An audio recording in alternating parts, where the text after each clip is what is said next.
We came all the way from Hollywood to buy our cars from the #1 dealer. And I'm one of your #1 fans. But where's Michael? What are you doing on Michael? I'm looking for him. I'm looking for him.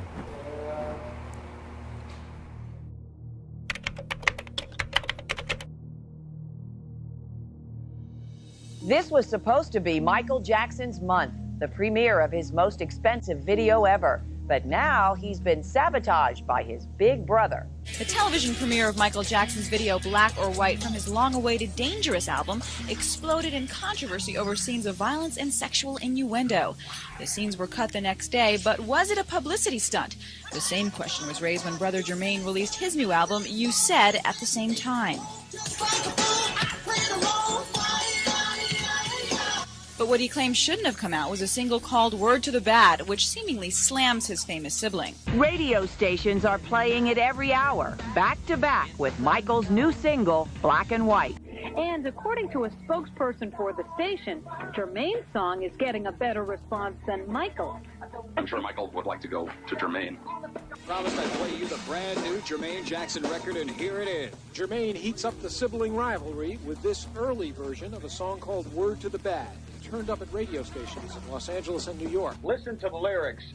Everybody's talking about this one. It's called Word to the Bad. What do you think he's talking about? Once you were made, you changed your shape. Was your color wrong? The lyrics, which clearly are an indictment of Michael Jackson's ego and alleged lightening of his skin, have been softened on the album that's in the stores. Brother to Brother is changed to Lover to Lover, so fans would have no inkling of who the song's about. But thanks to the secret tape, now they do. Jermaine just finally let it go and let it all out in this song, and maybe had second thoughts when he released the album, but the original thoughts are there. On the tape, Jermaine criticizes Michael for his continuous trips to the plastic surgeon. Reconstructed, been abducted, don't know who you are. Think they love you, they don't know you, don't they're superstar. There's a lot of people who feel the same way about siblings. They just want to shake them by the shoulders and go, come on, get real, get a grip. And it's mostly a song out of love.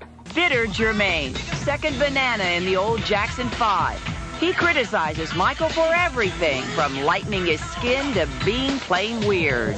Could not turn back, it's a known fact, you were too far gone. Michael's new $1 billion deal on the line, it could be his most costly embarrassment yet. And with brothers like Jermaine, who needs LaToya?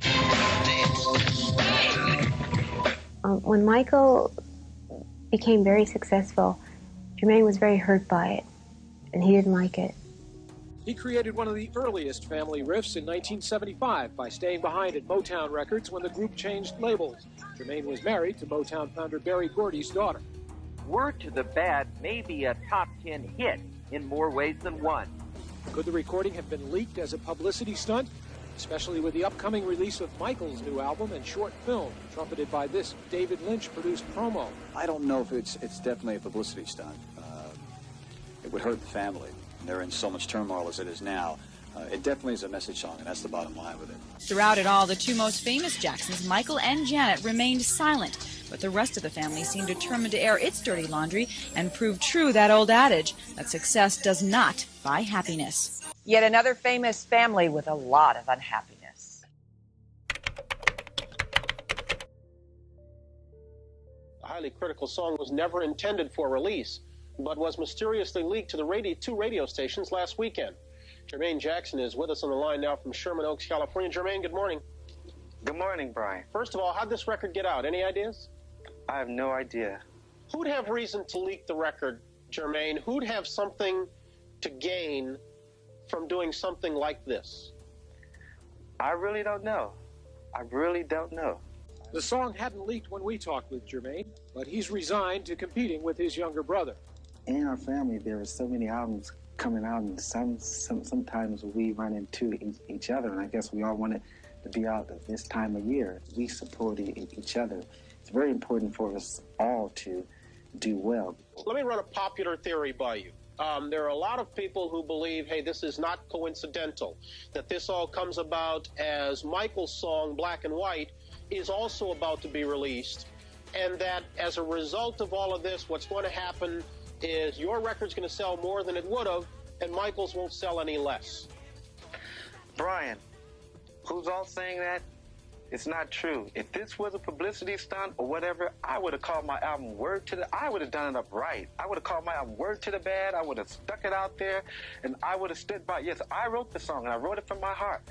I have a single out there called You Said, You Said. That's the name of my album.